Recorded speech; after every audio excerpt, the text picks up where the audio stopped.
Hello, नमस्कार। कैसे हैं आप लोग? पीएम और रिसर्च संस्थान के इस यूट्यूब चैनल पर आप सभी का हार्दिक स्वागत है। होम्योपैथी पाठशाला सीरीज हमारा चल रहा है।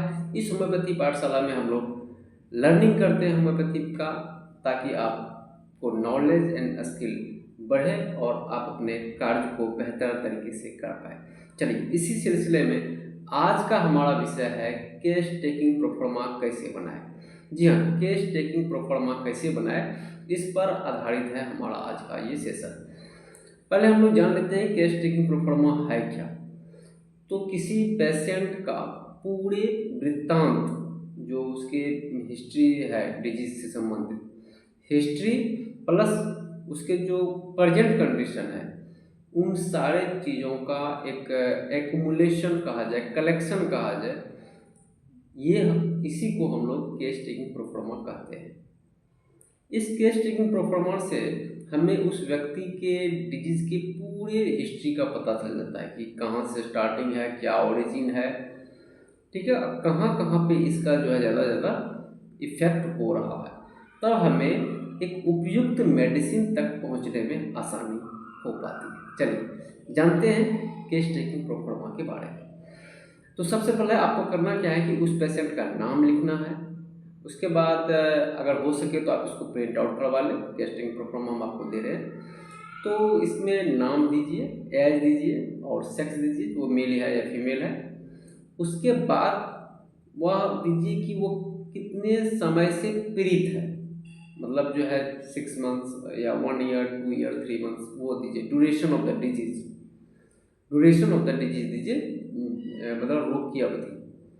उसके बाद दीजिए प्री हिस्ट्री, मतलब है जो उसका प्री हिस्ट्री, मतलब ये हुआ कि उसके पिताजी या मम्मी या दादा या दादी उससे रिलेटेड। उसके बाद आइए रिलेटिव जॉन्स पे। तो रिलेटिव जॉन्स मतलब एक तो इसका अपना जो है मम्मी पापा या दादा दादी से रिलेटेड है। उसके बाद अगर हम ससुराल पक्ष को देखेंगे या उसके मम्मी पापा से भी आगे, दादा दादी नाना नानी के साथ, उससे भी पूर्व में अगर आप जानते हैं उसमें। उसके बाद आइए ऑक्यूपेशन, आपका व्यवसाय क्या है, क्या आप जॉब करते हैं, किस तरह का जॉब है, स्ट्रेसफुल जॉब है या फिर वो डिफेंस जॉब है, शारीरिक वाले जॉब है कि मानसिक परेशानी वाले जॉब है, किस तरह का जॉब है उससे डिपेंड करता है। उसके बाद आइए कि ये जैसे आर्थिक क्षति हुई तब ये रोग उत्पन्न हुआ, या कहीं ट्रेवलिंग किए तब ये रोग उत्पन्न हुआ, या जॉब में आया स्ट्रेस में ज़्यादा रहने लगे इसके लिए जॉब हुआ। तो ऑक्यूपेशनल डिजीज इफेक्ट का भी आप उसमें दीजिए कि आप कहाँ कब ये डिजीज का रोग बढ़ना शुरू हुआ। उसके बाद आइए कि रिलेटिव्स हो गया, ऑक्यूपेशनल का हो गया। उसके बाद आइए अब नीचे कि हेड में, मतलब सर से लेके नीचे अंगूठा तक आप जाइए। सर में क्या इफेक्ट हो रहे हैं, आई में क्या इफेक्ट, ये नोज में क्या इफेक्ट, ईयर में क्या इफेक्ट, ठीक है, दांत, जीभ से नीचे गला में आइए, हार्ट, लंग्स, लीवर, पेनक्रियाज, मतलब डाइजेशन करने का मीन्स मेरा है, डाइजेशन पर क्या असर है, उसके किडनी पर क्या असर हो सकता है। अब आइए नीचे उसके यूरिनरी सिस्टम के साथ साथ उसके जो सेक्सुअल बिहेवियर है उसको भी आप ऐड कीजिए।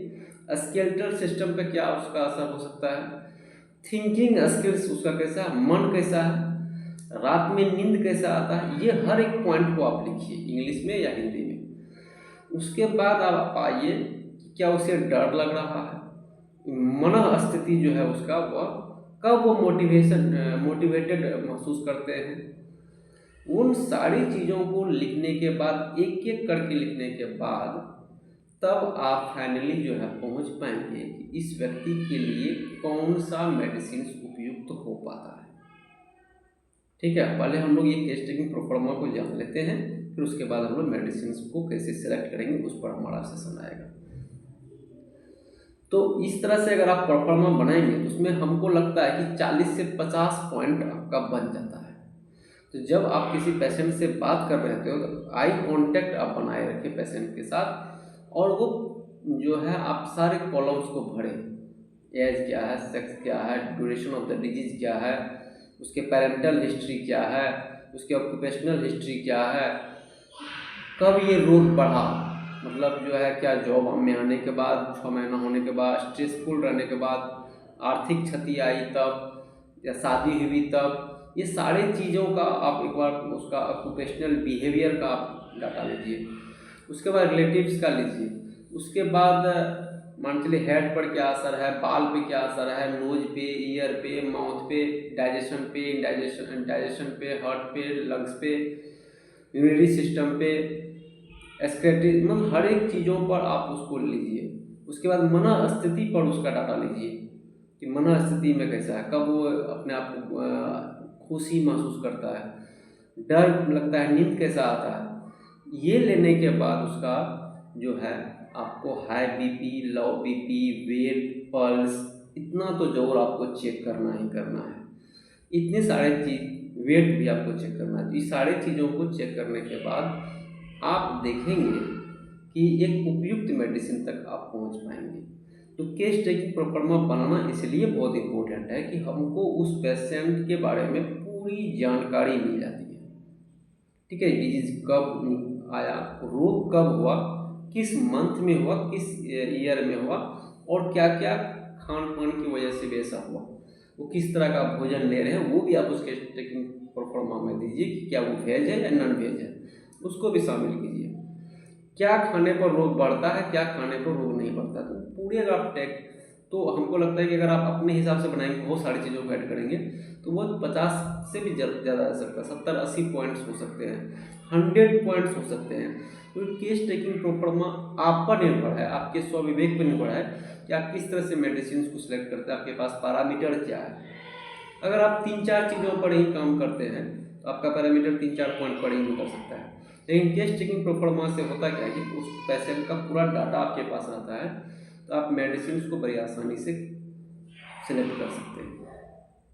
तो ये केस टेकिंग प्रोफार्मा के बारे में जो हमने आपको बताया, ये प्रोफार्मा को आप प्रिंट आउट भी करवा सकते हैं, लिख लीजिए कॉपी में, बना के प्रिंट आउट करवाने के बाद वो आपके पास एक डाटा रह सकता है। तो ये आपके पेशेंट तक के नॉलेज को बढ़ाने में, साथ साथ आपका मेडिसिन का जो चूजिंग पॉइंट है वो भी आपको बेहतर काम आएगा।